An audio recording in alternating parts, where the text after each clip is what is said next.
Hello guys, gals, and everything else. This is Cargo Pants, and I'm going to be reacting to this video that popped up on my feed that is called Impressions of Pathfinder 2nd Edition, exploring other TTRPGs by Incendium D&D.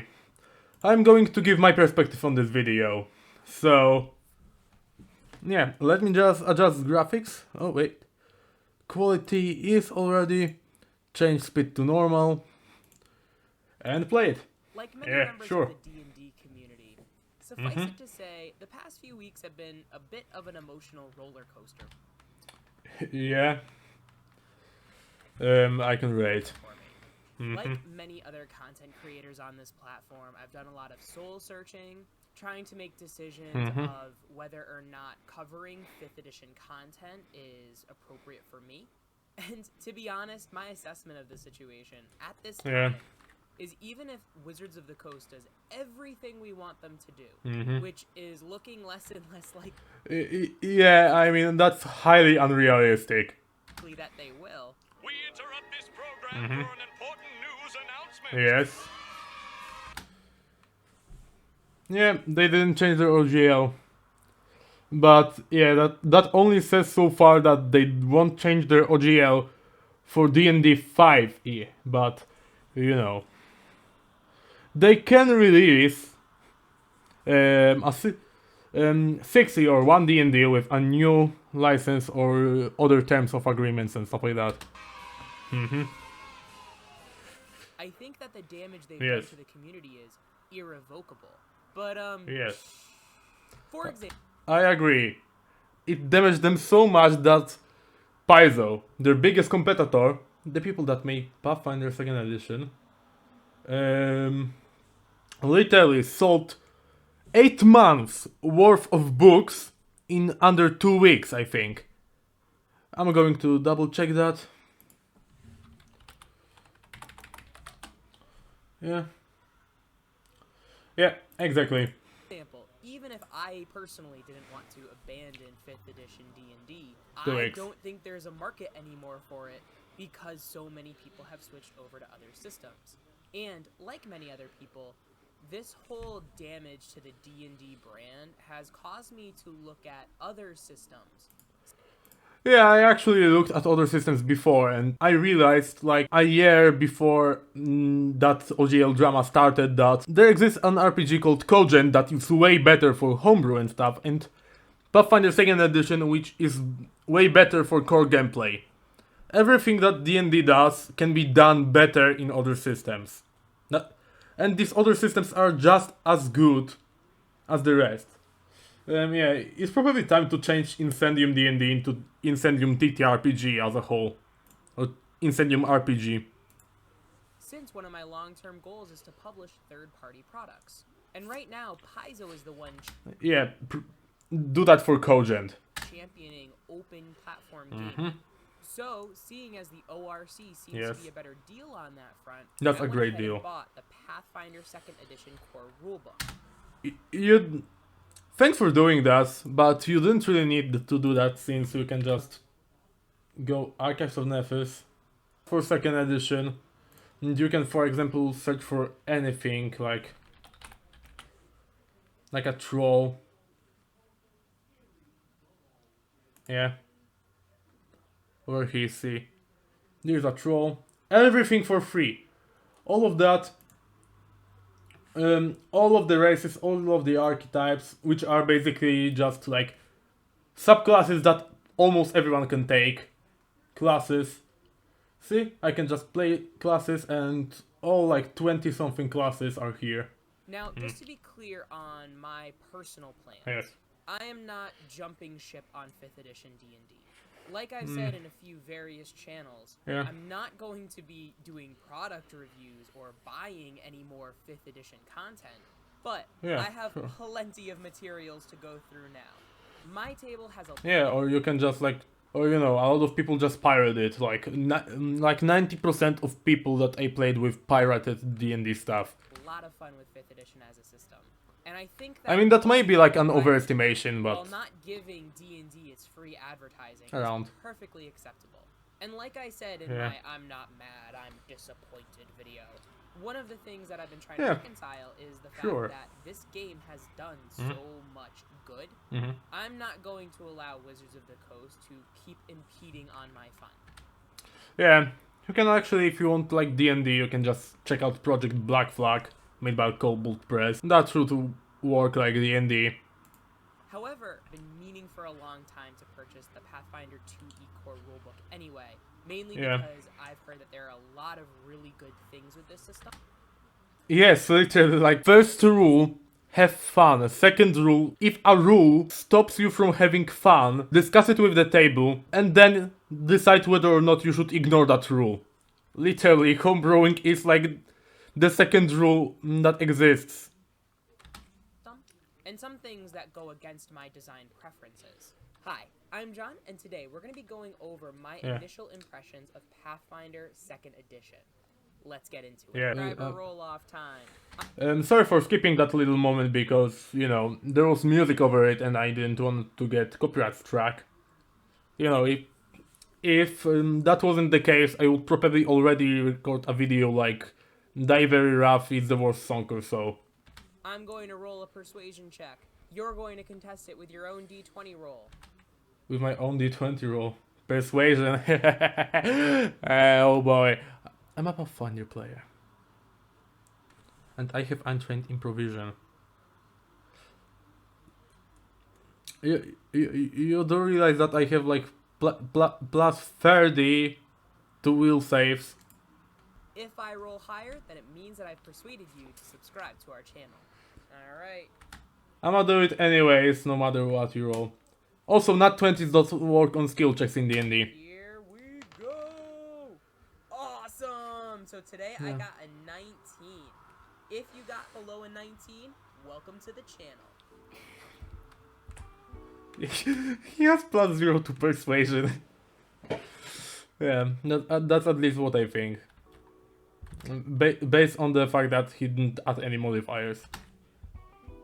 So as usual, let's start this video with some disclaimers. As someone who's gone Also, that was one cool ring. really deep into 5th edition system, this video is all about my impressions of Pathfinder 2nd edition Yes. with that specific background. I also haven't played Pathfinder 2nd edition yet. I am planning on running the beginner. Yes, the beginner box is the best thing ever, you know. Literally, if you use Path Builder, Archives of Neth, if you like just buy Path Builder for just $6 premium, like you can use normal Path Builder for free, but premium also automates all of your pets and gives you all the rules. As long as you have like $6 to spare and bought the beginner box, then you're literally like so high over D&D, then that's almost impossible.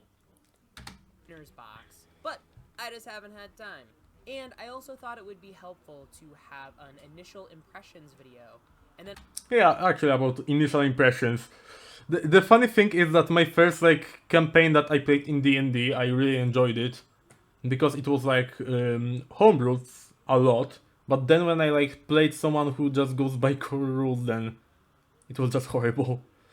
Yeah, and I recently just played Lost Mines of Phandalin, which is like from the D&D beginners box, and literally the party derailed it in the first session.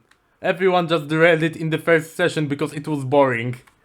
So yeah, but we never derailed, and I don't recall ever derailing any Pathfinder adventure paths. then a follow-up video that may disprove some of my initial impressions or confirm them. Now, I did play one session of Pathfinder 1st edition, and already I'm seeing...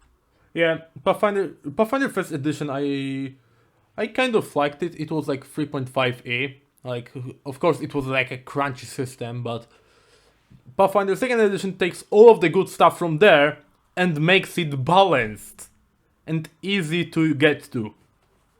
some stark differences between the two of them. That being said, I have created a first level character using the Pathfinder 2nd edition core rules. And I would say if you're... Yeah, anyways, if you're creating a character... Oh, Yeah, over here in Pyros, a druid I made within like 15 minutes. I made all of the levels from 1 to 20 with less than 15 minutes. Over here you can see I just can like change 8th level, 20th level, and then go back to 8th level. Because, you know, I want to replace a cleric that I'm playing because I got bored with the cleric that I made. Yeah, I don't really feel like role-playing that cleric anymore, so I just created a new druid and now I'm negotiating with the DM.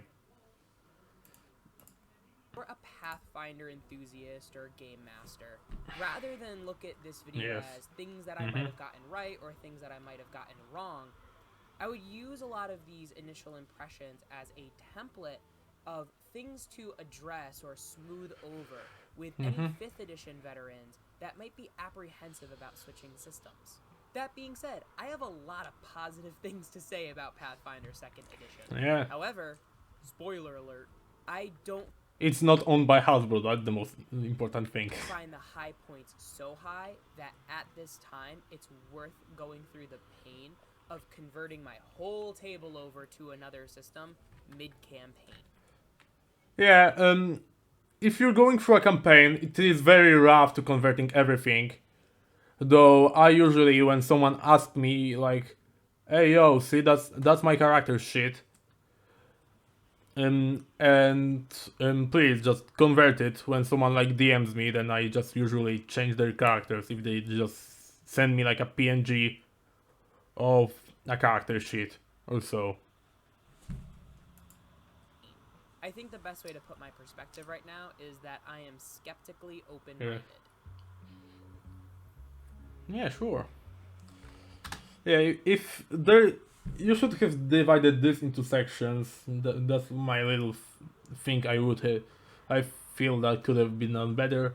But yeah, if you what I dislike is, for me, what I dislike is probably partially movement because D&D does better at movement, and that's pretty much all I can think of. So first, the things I like.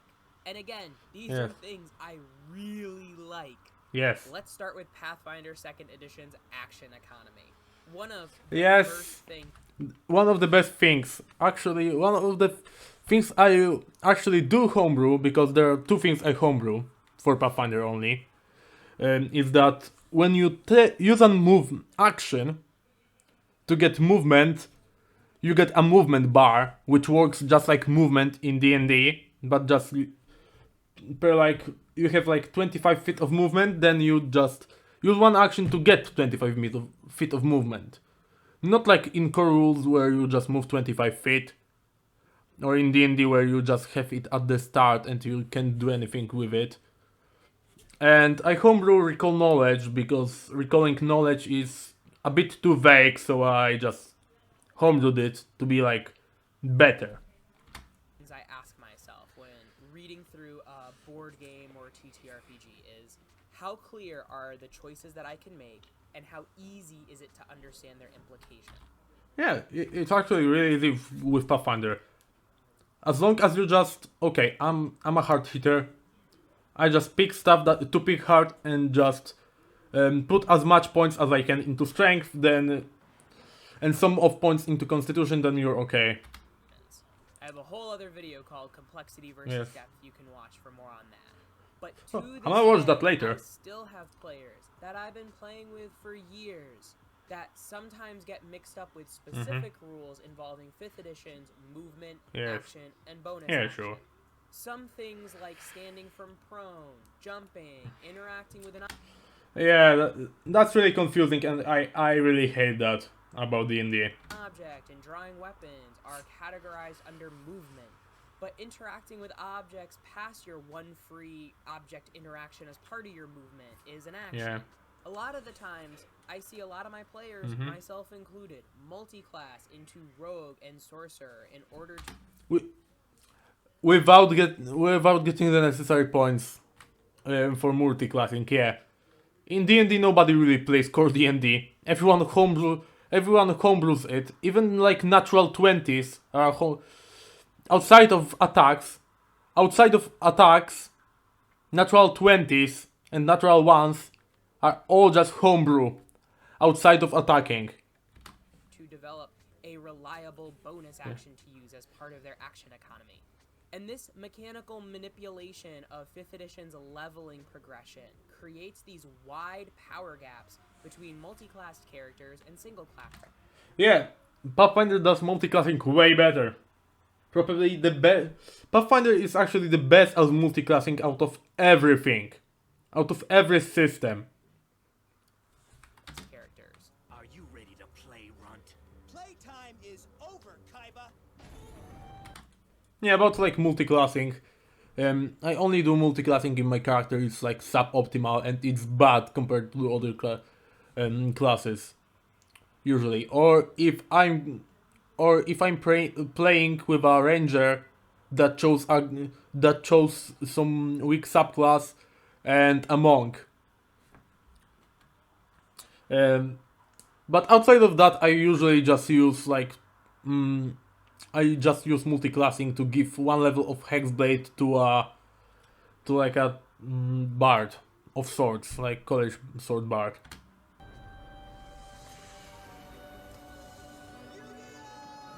College of Swords Bard. Yeah.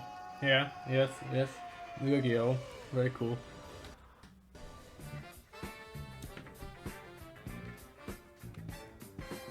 Instead, as you are probably aware if you're watching this video, Pathfinder 2nd Edition, every character, on their turn, gets 3 actions. Yeah. Everything's an action. Some things cost 2 or 3 actions. But if you're going to move your character, you take the stride action. If you're going to attack something, you use the strike action. Yeah. And interestingly, spells most of the time cost 2 actions. And looking at the divide between your martial characters and spellcasting characters, at least from my initial impression, it doesn't seem to be as it's really not as big. between the two. Yeah, actually, martials seem to be actually stronger than spellcasters until someone playtested it and like spellcaster performed better overall, because inside of combat, usually when there's like a one-on-one fight situation, then martials are the best. They tank stuff and stuff like that. But in like a situation where there's multiple targets, then spellcasters are better. Also, spellcasters, when there's like a boss fight, they're not useless. They're not useless because they can still cast debuffs. The two. Again, I haven't actually played like a full game of Pathfinder, but even reading through what some of the spells and cantrips are, I find that this action economy is much more elegant and easily understood. And there used to be times where my players would try to do something creative, and I'd see other DMs say things like, oh, well, that's going to take your action. But in terms of an optimal tactic, that action cost in 5th edition terms was too costly to want to do it. So instead, because everything is one of 3 actions, you can have a player try something as one of their 3 actions, but still be able to move and attack if that... Yeah, I once literally had like a rogue. This guy literally like went up towards a boss jump using cloud jump with also quick jump. Used cloud jump with quick jump, jumped over that guy, activated the rod, activated the rod, and then used some other item like a homebrew parachute or something. Thing doesn't work right. Similarly, at least in the abstract, I am digging Pathfinder 2nd Edition's proficiency system. It just feels also more same. right. One of the things I found frustrating. Yeah, I once like I love using that example because I once made a fighter that was also a cook, you know, for like a campaign that was in D&D, but he was still way better at doing all the fighter stuff because he had like basic proficiencies from fighting and was worse at cooking. So yeah, I made the same guy in Pathfinder 2nd Edition and just maxed out cooking rather than other stuff. maxed out like cooking lore that he had. Of course, also survival crafting, and yeah, he was really good at it.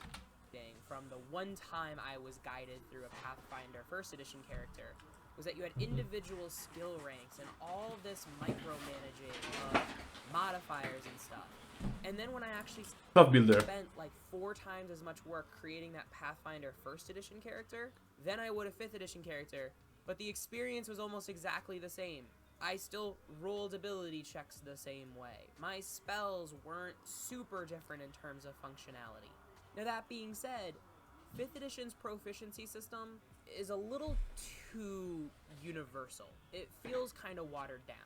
And there are certain things about it that over the years I've gone, wait a minute.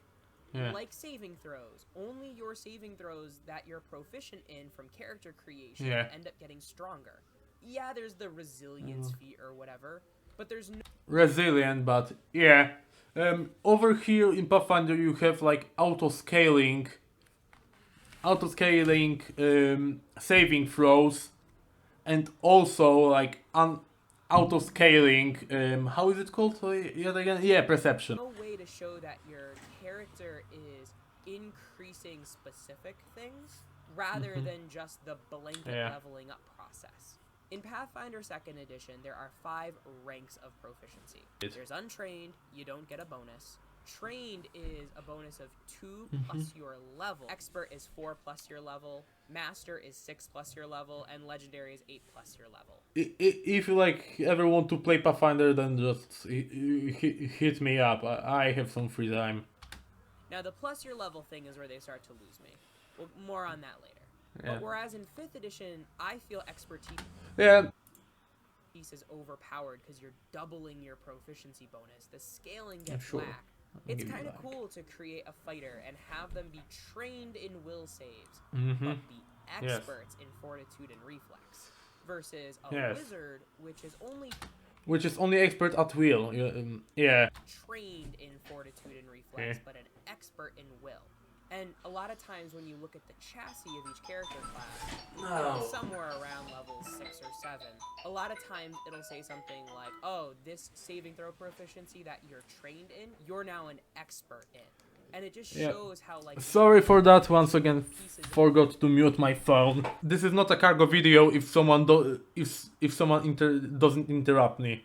...of your character are getting reinforced and strengthened over time. And I was saying it in a lot of my 1D&D reviews, but I hate this trend of giving a character class some kind of feature and then being like, oh, it's got proficiency bonus number of uses, and the number of dies is equal to your proficiency bonus.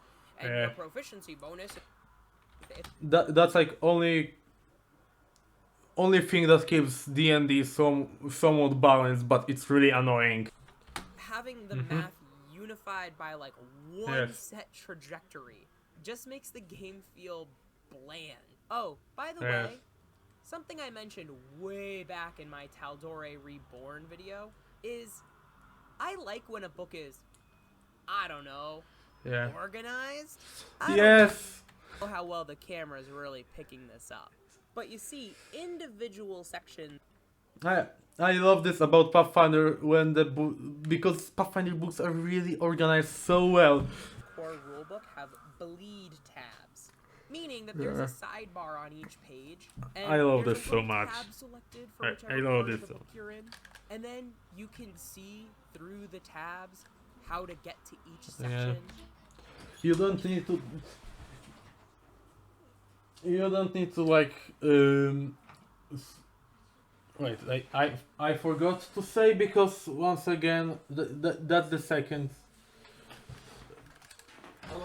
Put the I'm going to actually edit this video instead of just putting it out raw, and I'm going to like add an interruption counter.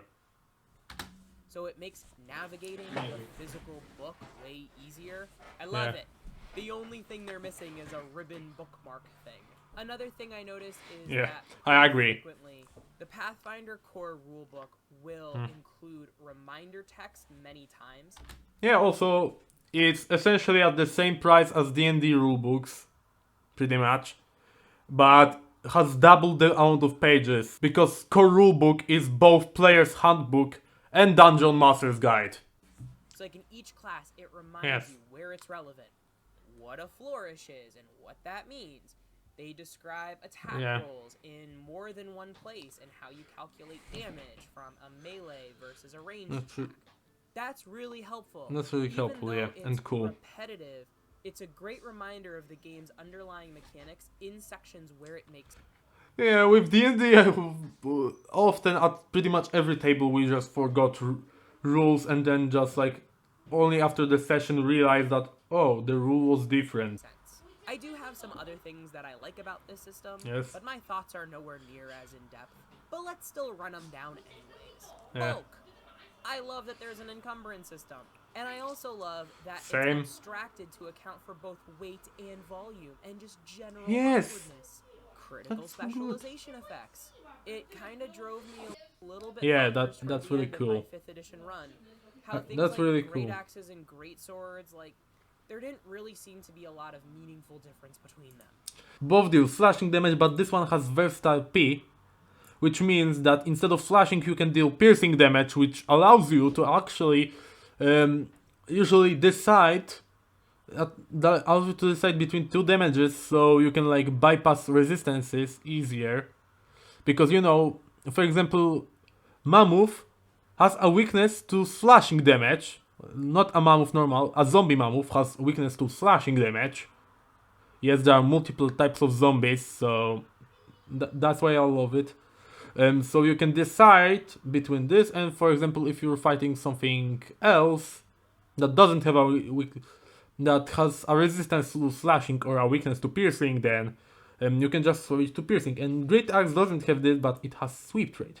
So essentially, you attack one enemy, and then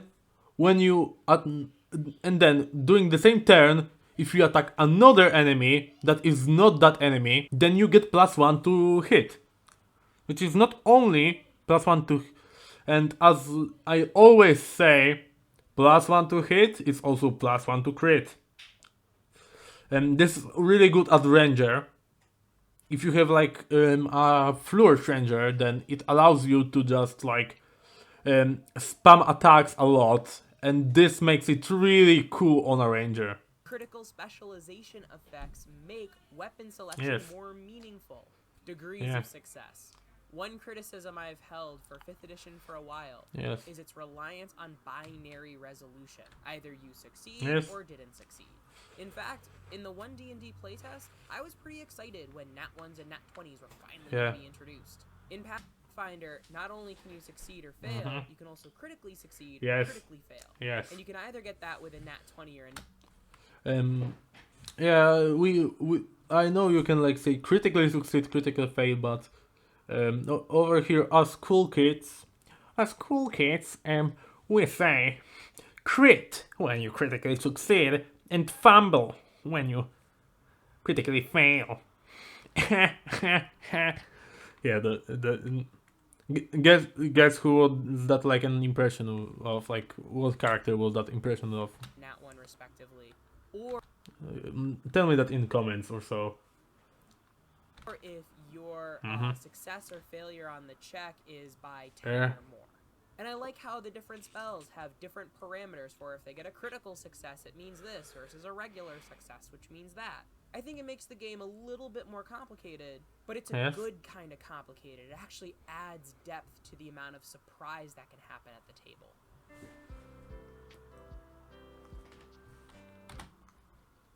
Yeah. About what makes me nervous is you not hitting that like button. Beat that like button up like it's just holding like $100 in public. Oh wait, no, that's not normal in other countries. Welcome to Poland. So on the flip side, I don't want to frame these next things as things that I don't like about the system. But they are things that make me nervous and a little more Movement and recall knowledge. Yeah. hesitant to make the jump to this system. The obvious one Oh yeah, the differences. Just the differences. is the math. It's for everybody. if the math, then once again over here I have my striking longsword. Plus 14, let's say enemy has like... I was about to say that enemy has like 9... has like about 20 armor class, so yeah. Once again, plus 14. My luck has like 19. Oh, yeah. Has like 20, so yeah, that's just normal hit. You roll over here, you add 5 plus 3 plus 3 also. That's like 8 damage. But if you critically hit, not 20, which is a critical hit, over here you take that. 18 because you do the same thing, but you double it. No, so even that works with spells. You just add big numbers. You don't even need to divide out of stuff. You just need to use Path Builder. That just I'm telling you, just Mr. Incendium, just use Fireball.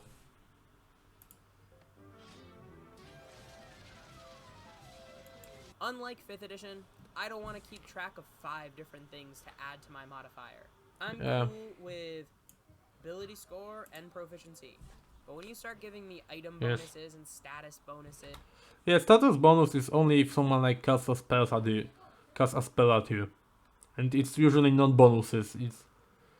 You can only get like 1 bonus. If you get like 2 bonuses from a spell to armor class, for example, then you only take the higher bonus. And circumstance bonuses. Circumstance is only if you like take a special feat and do like a very special thing you need to do. I know item bonuses are technically a thing in 5th edition, but I can see players being overwhelmed by keeping track of the amount of things. And I find that the players that get really excited of keeping track of that math tend to lose sight of the narrative focus of the game. Yeah. One experience playing in Pathfinder 1st edition is the more numbers there are to keep track of, the more energy that's spent trying to process and keep track of all of them, which leaves less energy to create a meaningful narrative. You can just use AI tools to automate. That's like pretty much every problem that is with Pathfinder. I'm not saying every problem, because recall knowledge and movement. Paizo, get on this. Recall knowledge and movement. These don't work well. To add to this, while I like the 3 action system, I think that multiple attack penalty is a bit much. No, it's actually not. That they're like the whole point of multiple attack penalty, because I know you're kind of new, is, for example, to discourage me from actually just like hitting 3 times, because you know, like over here I have like plus 14 to hit. Okay, that's fairly, that's a critical hit. I hit, the second is 9, which is just like 16 that doesn't hit, and just this one has like no chance to hit. Oh, okay, it actually hit. Sorry, you have like 15% chance to hit on the last, on like when you have like the last one plus 4 or so. But that's actually specifically because, you know, they want you to actually experiment, which is you roll athletics, for example, you roll 26, which is more than the DC of the guy, than the fortitude DC of the guy. You get him on the ground, you roll, and now you get plus 2 bonus to the roll, because the enemy is on the ground, you know. Instead of advantage, you get just plus 2. That's how it works in Pathfinder. You get that...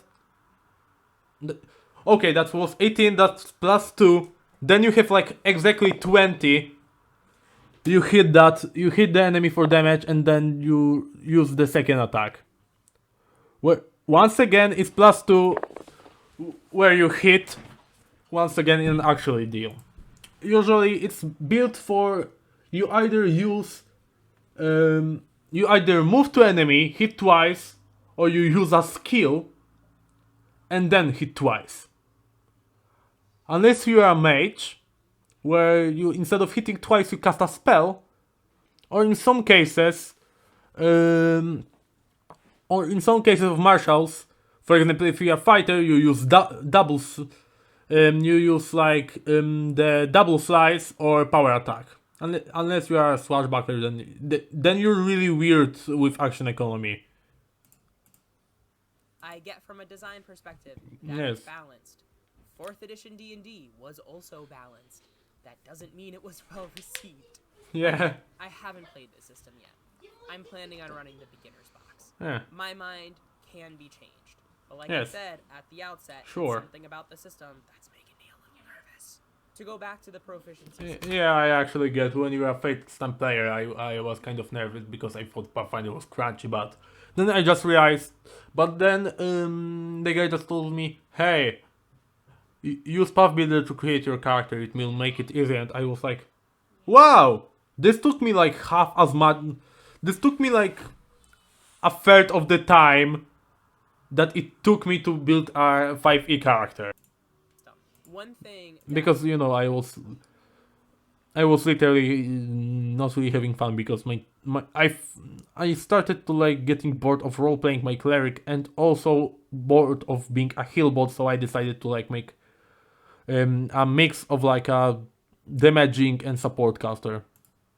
I eventually grew disinterested with in 5th edition. Yes. And one thing that I can see Pathfinder 2nd edition only making worse What is this?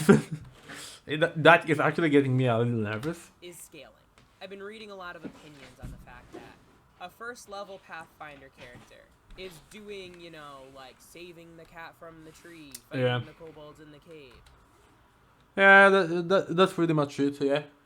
In like the first campaign, you're fighting like the first enemy that my players had at their campaign that was like level 1 was like a boar. But you know, actually you can start a campaign at level 1 instead of needing to go through level 3 to like level 10 in D&D. Having like 7 playable levels, we have like 20 playable levels, which is all levels.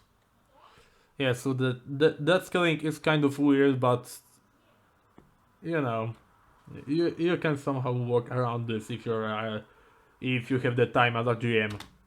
20th level Pathfinder character is being redonkulous and mythological and fighting Yeah. gods and doing Actually, they're not fighting gods. We don't have gods in the game yet. It was in Pathfinder 1st edition. Right now, over here, once again, I'm going to go to monsters. My favorite one, which is just like Ice Spirit, and which is level 17, which one of them is. Oh wait. Anyways, yeah. wild things. So yeah, once again, you're just fighting a Wendigo, I guess. Which you can like fight a boogeyman. Boogeyman like over here at level 10. And like we might even search like monsters over here. Numbers level 20 to 20 to see like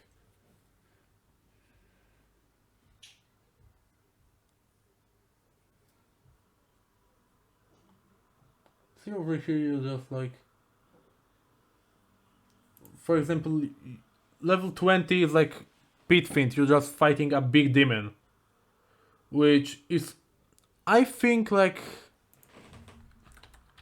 I don't really see what CR is. Oh, over here it should be at least, I think. Oh yeah, challenge ending rating 20 also, so yeah. You're also fighting the Pitfint at level 20, just like the Pitfint is stronger statistically in stats, you know? I don't necessarily want that out of Like actually the strongest thing you're gonna be fighting is Teral, that is like the CR 25. And it's CR 30 in D&D, so you know. The power scaling isn't actually that much. When it comes to like the strength of characters. It's only like numerically in terms of numbers, but in terms of actual like feats that you would like see in a TV show, then it finds it over here. See, CR 25 Tarask Terask is like the strongest thing you're going to fight. You can also find, see, a weak Terask that still shows like it's level 25, but it's weak, which means that it's actually level 24. The strongest thing you can actually fight is the elite Terask, that is just like Terask. Literally just like a Terask. But just a little bit stronger. See? The same. It's just going from a rat, from an oversized rat to a Terask. Like in both. Over here it's just like, see, like all of this, like armor classes are like so out of the roof. So for example, like you can like, which is like usually meant just to give your players a sense of accomplishment. How you actually should use this is, for example, you find Shoggoth, that is another like, I don't know why, but like creatures at level 17 are like creatures that I like really start to dig. Once again, see, over here you have a Shoggoth that is actually a Cthulhu minion or so, which, you know, it's like 2 levels stronger than you, and then it's like a boss movement, like a boss enemy, you know, and you're fighting this Shoggoth all the time. At the first it's like a boss, and then when your characters are like level 19, then the Shoggoths are just a minion for a boss. That really shows you like a sense of accomplishment. That's why the scaling is like this. But remember, it's just statistical within like canonical power. It is still the same, you know. I really liked bounded accuracy. I don't think it was a perfect system, but I did like the fact that you could be a level 10 character and like 2 schmuck goblins get some lucky rolls, and it's like, wow, that hurt like a lot. This isn't like a judge. Yeah, over here to be just like immune to hits from enemy. The enemy needs to be like level 1 and you need to be level 20 with magical gear in order to be like fully immune to attacks. But you know, over here you have this, like, they have you have like 50, you know, like at the end of the game you will have like 40 armor class or so, but you know, the enemy that has level -1 has +8 to hit, you know. So it will just like get like literally like level 1 will have like at the very least like +10 to hit, which is like, I don't know, it's enough to, for example, see. Yet again, this is like level 8 guy, so yeah, my guy will have like 28 armor class at the next level.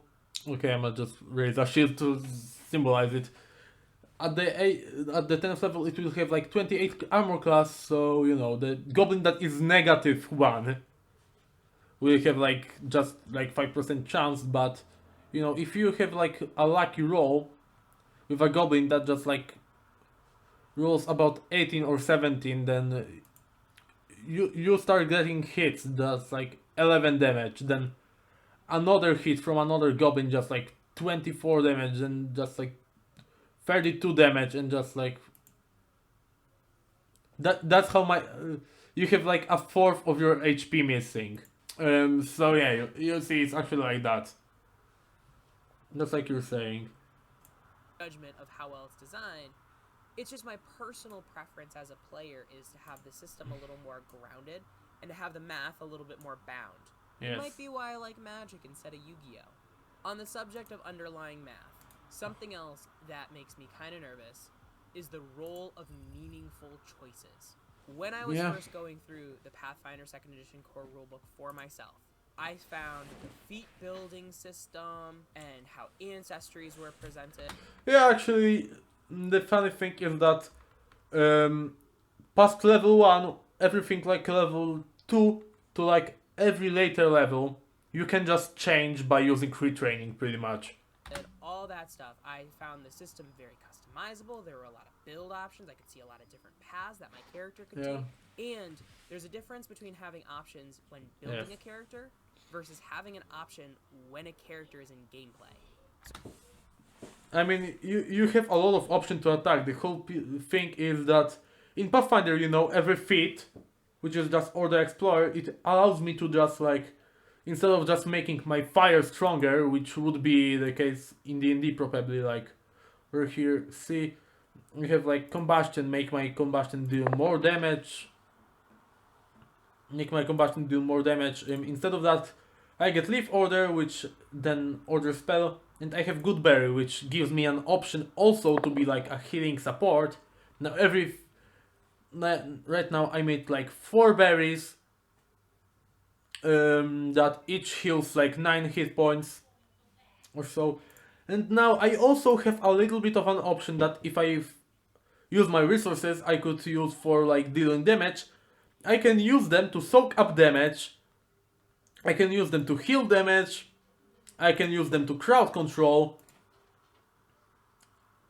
and I can use them to like spy on enemies and stuff like that. In Pathfinder, nothing really makes you just straight up stronger, it gives you more options. So for example, if I build a really cool barbarian in 5th edition, chances are the choices I'll be making are rage on my first turn as a bonus action, then roll attack rolls.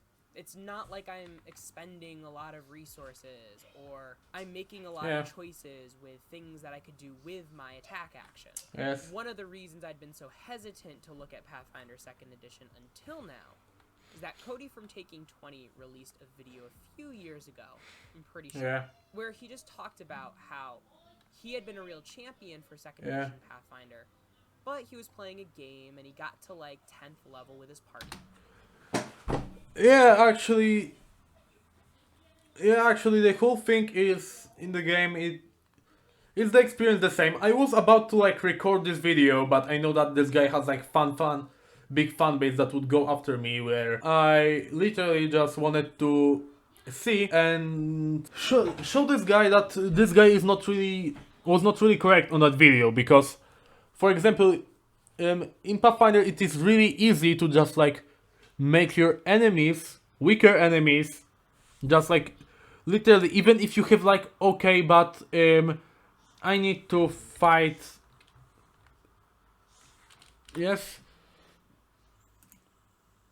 okay, but I need to fight in my campaign. I actually planned to fight a bunch of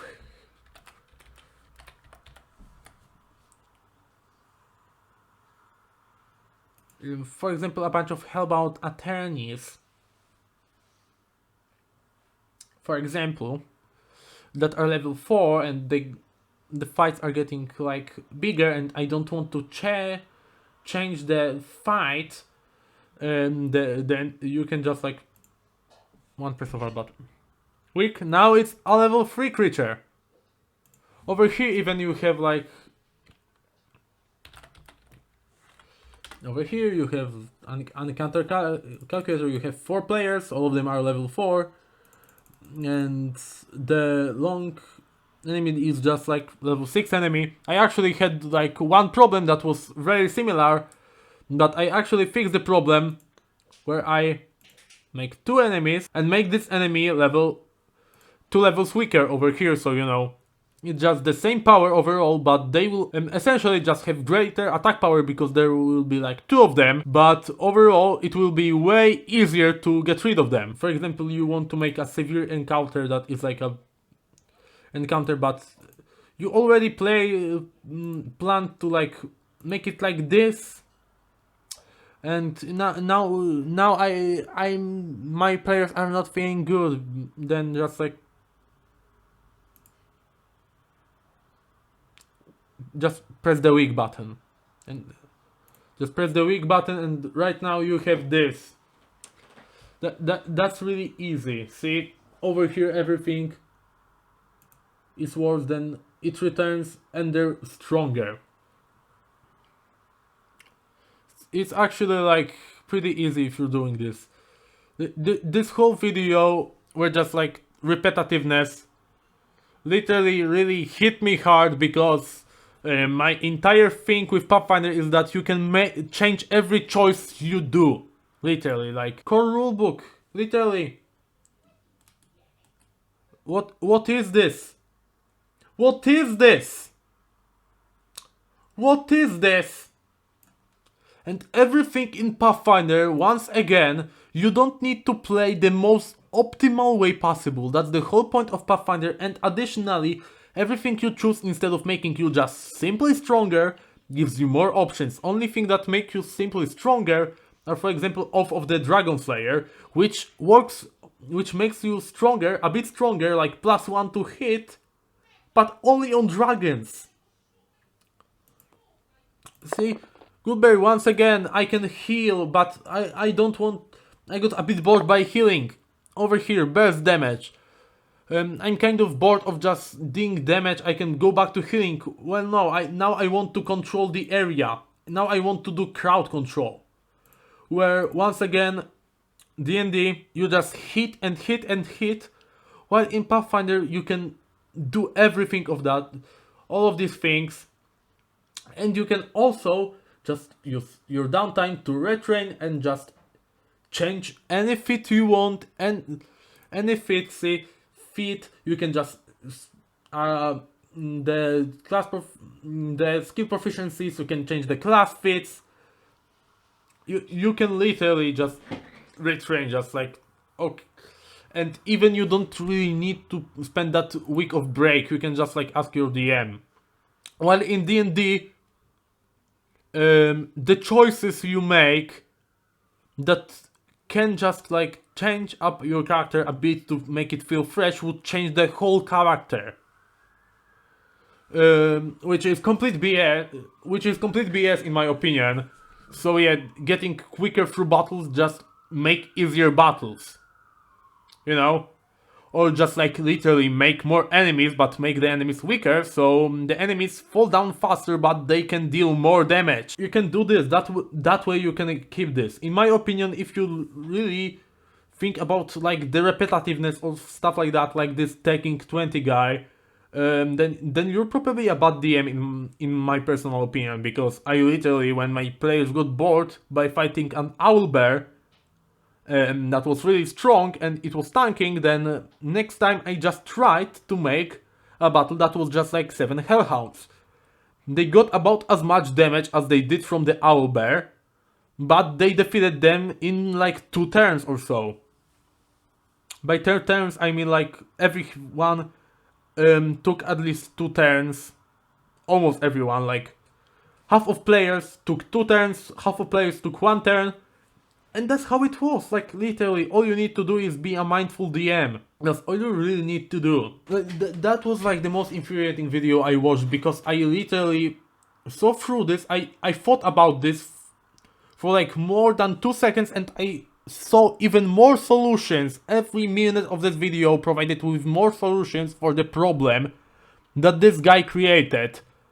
And then I literally just like realized, had like big brain blow and stuff like that at level 9, that okay, this guy is a YouTuber, he will probably like stream games and do stuff like that, and also wants to keep up a good face for Hasbro in case something happens like with Critical Role. And I realized that then I started thinking that it's all done for stuff like money and stuff like that. That was the only conclusion I could literally make, that anybody would actually think like this taking 20 guy. Like if you agreed with this, you probably either A, never played Pathfinder, B, should change your DMing style, because literally all you need to do as a player is just literally use more options that Pathfinder gives you. Every single one of these spells is good, it scales, it's focus spells, they'll scale. If you just are bored of crowd control, just use Goodberry, just if you don't want to be heal or crowd controlling, straight up just damage. Do stuff like this. Also wild shape, literally. In D&D, that problem is even more glaring. And the fights are strong, and the fights go fast because the enemies are weak, because Hasbro did a horrible job balancing their CR thing, you know? So literally, like, you can over here, if you like think about your fight for a second before the session, you can literally just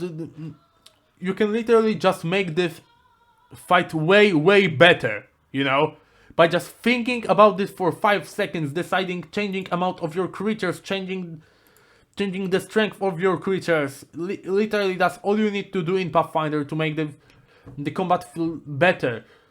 For example, once again, I also allow my players to like use items and stuff like that. Everything in Pathfinder gives me more options. So this literally is the opposite. You're making issue worse. Then literally you either need to like have like 2 brain cells to actually like agree with the video that Taking 20 made, or either be like in some sort of either planning to set up some sort of contract with Wizards of the Coast. Later, that these are only things I can actually think about. And combats were just the same thing over and over again. They'd always... Once again, just change up the dynamic of your enemies. And that's all you need to do. Change up the dynamic of your enemies and have your players actually use their brain. Over here I have 4 equally good options. I can just throw a bunch of good berries. I can use wildfire to crowd control enemies. I can use combustion. So unless literally every single one of your enemies is just like a bit mixed mid stack made to okay. So for the sake of plot or something, just fight, and then the GM just like waits until everyone takes their turn, and that's all. Then literally, unless you're just making mid-stack enemies, or you're just making groups of enemies without using any variety, any skills, and your players make their characters so as much one note as possible, then only then it works. But it will be even worse in D&D. always start with the same action. Then they do the same thing on the second turn. Then So yeah, the guy use like Hunter's Mark, Hunted Shot, and then attack. No, you don't really need to do that. You can actually like move, you use Hunter's Mark. First you can like move, use Hunter's Mark, and then use Quick Draw to like take out a rapier or something that you have. And still, that option will deal like, for example, these options will deal like 20 something damage every turn, you know? Pretty nice, right? 20 something damage every turn. Like, for example, 25 damage every turn with your best option. Like, and then your worst option is like what? 22 damage every turn. Yeah. That's how much. That's how much, like, just to get extra free damage to make it as overkill as possible. That's only way you can actually, like, get this game repetitive. As a cleric, not only I, like, healed, I also tossed around lightning bolts and stuff like that, because I was, like, a cleric of Cernuos, so I had lightning bolts.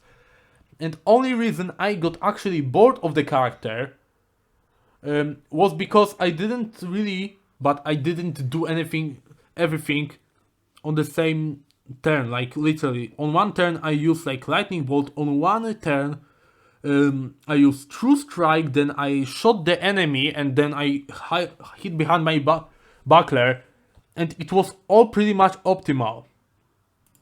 the third turn until the combat was done. There wasn't a whole lot of meaningful choices being made because there was such an obvious optimal route. And that is something that makes me really... Like, the same thing is in D&D, but you know, though the same thing is that D&D, that optimal route, because though there is an optimal route, the whole point of Pathfinder is that you don't need to take the optimal route, because the least optimal route you can do, without like consciously wasting everything you do, and the most optimal route won't have like anything. Like the worst round will probably have about like 20% less damage than the most optimal round. And that's pretty much it. Like literally, I hated that video, but by taking 20 so much.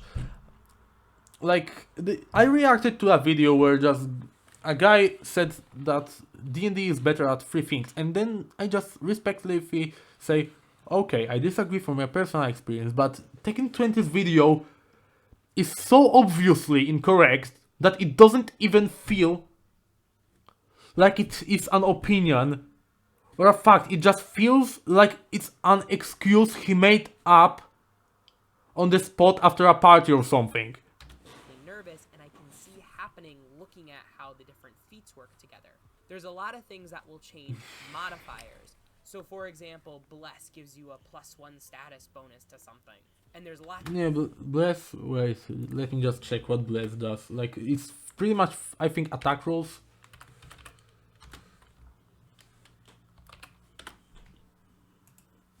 Yeah, just let me... Yeah, attack rolls as long as then this guy is around you, so...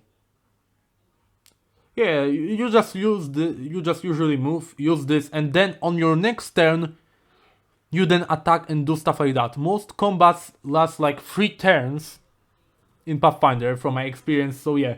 That's already like with Bless, first turn, and stuff like that. So unless you just like play the most one-note character, then that is not an issue.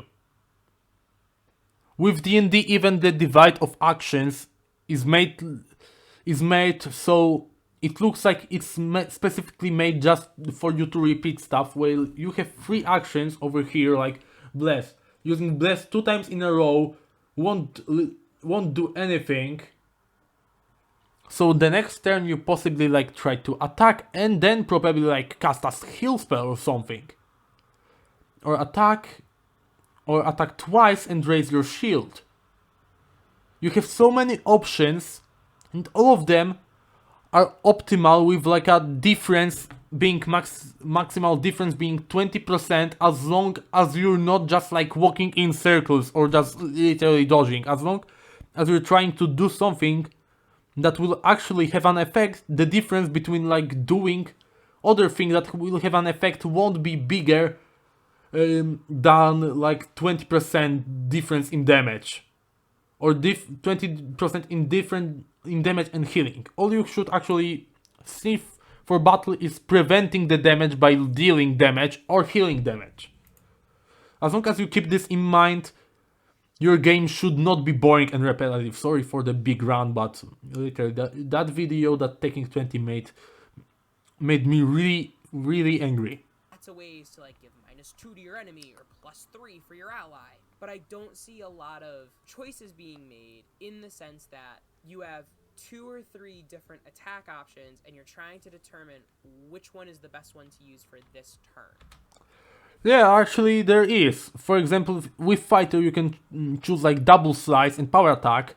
And if you have like, for example, your greatsword or something, like for example you have your maul, and then the enemy is like, for example, a zombie mammoth, yet again you can just like, first turn you will probably run to the enemy and hit the enemy with a power attack or something. And then next turn you will use your first action to change your like gear, to change your knives, to change your great axe to your knife or so, and then use double slice to hit the enemy. For example, that's one way you can like do this optimally with your action economy. Actually, it encourages it in the way. Granted, this is also a problem I sometimes see in 5th edition, particularly if you're not playing a spellcasting character. But again, this is just something that's making me nervous. But once again, you know, if you're just using core, then there's not a lot of this, but I think like double slice and that is already in core, though I think like in advanced double slice might be in advanced player's guide, but I'm not really sure. But you know, if you just like switch up enemies, like switch up your weapons, just play it smart, then you can actually do this. Like once again, double slice. See, with 2 weapons you can make this. Switching weapon takes you 1 action, so double slice. Then you can power attack. Power attack once again. For example, over here we have 5 advanced weapons training, advantageous assault. You can use this over here. See, you can switch to this. You can use others, shield whip, whatever. You can like use also brutish shove for 1 action. Yet again with your 2 weapons.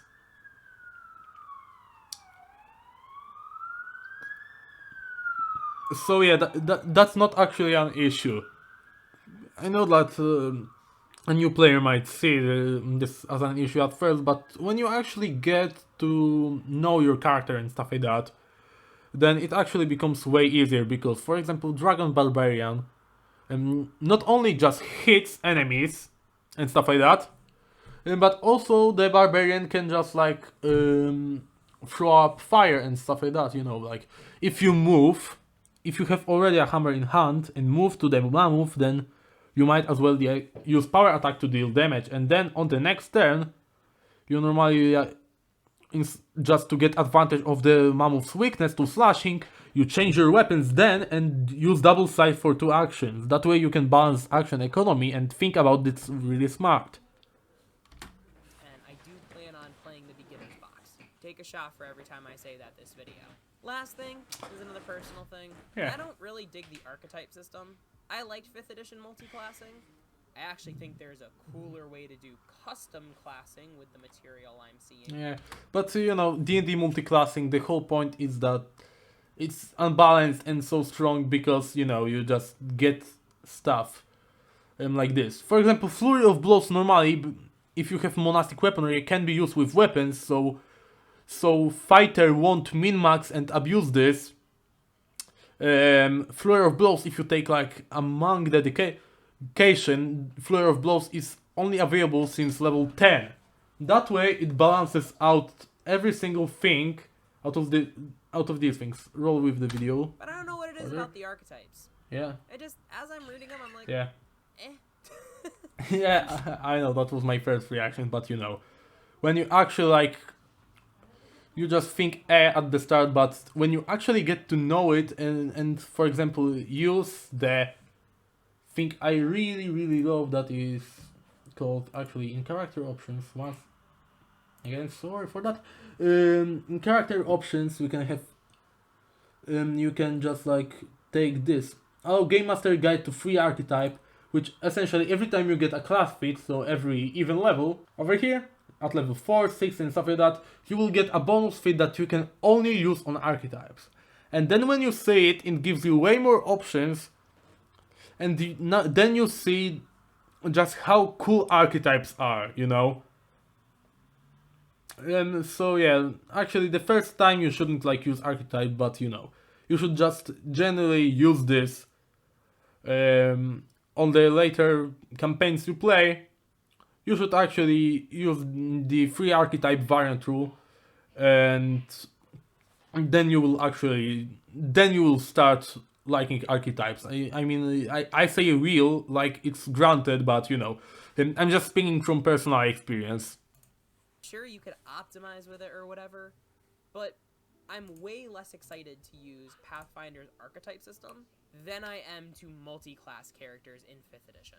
Overall, one of my goals is to create my own custom system that hovers in complexity somewhere between 5th edition D&D and 2nd edition Pathfinder. I love Pathfinder's organization. Yeah, I also like made a system with friends. It was like complete. It was like the best thing is like we made it in 2 days and it was completely dysfunctional. But then we realized, hey, it's more balanced than D&D. Even though we like made it in 2 days and it was completely dysfunctional.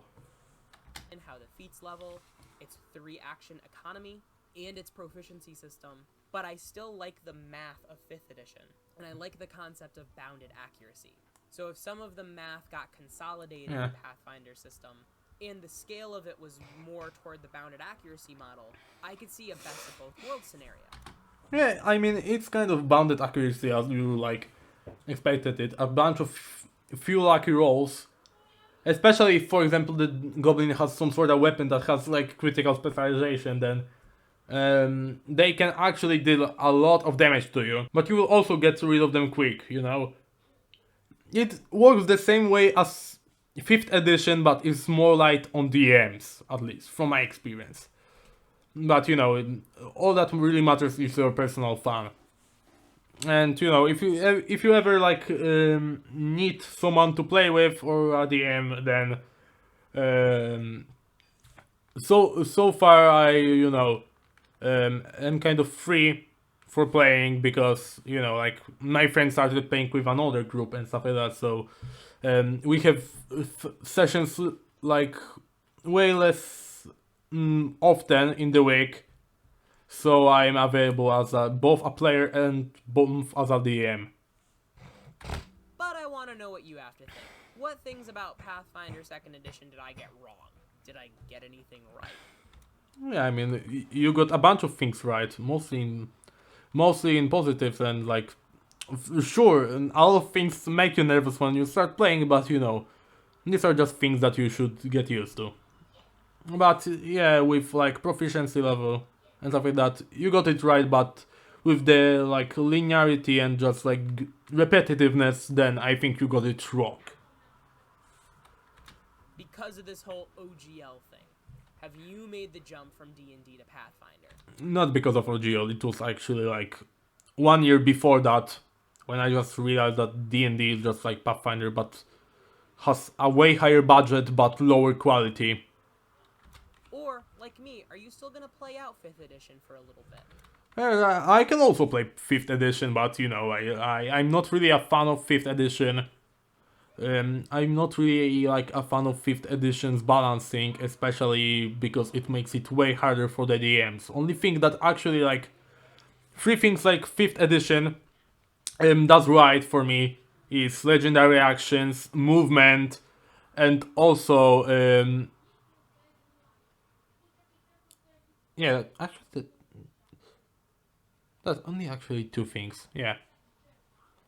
Because like recalling knowledge, like both of the systems don't do it really well. So yeah, like these are only things that I actually think that if I were to like change up Pathfinder or something, then I would give it like 5 is boss mechanics and 5 is movement bar instead of just like moving with an action. I would like really like if you changed one action into one movement bar into 25 feet of movement in the whole turn. But actually, like something that both of the systems don't do well is like recalling knowledge, but you know, you can like homebrew it. Like Pathfinder puts a lot of stuff into all of the stuff, a lot of effort into all of the stuff, but recall knowledge seems like a thing that they did like after like some employee that was in charge of this just like fell asleep on the work and just did it in like less than 2 minutes. Let me know in the comments down below, and have an awesome day, everybody. Yeah. Bye now. Thank you very much for letting me react to your video, and I hope my video actually like helped you understand more information about Pathfinder. Of course, I'm not saying that Pathfinder is the Deus Ex Machina system. I personally like Pathfinder, but in terms of like the best system overall, then it would like be between Pathfinder actually and Cogent RPG. Cogent is a very cool RPG. You should definitely make a video on it next. But yeah, sure, that was my reaction. And I really hope that you smash that subscribe button, as well as everything I said before. And yeah, I'm going to read your comments next time. I'm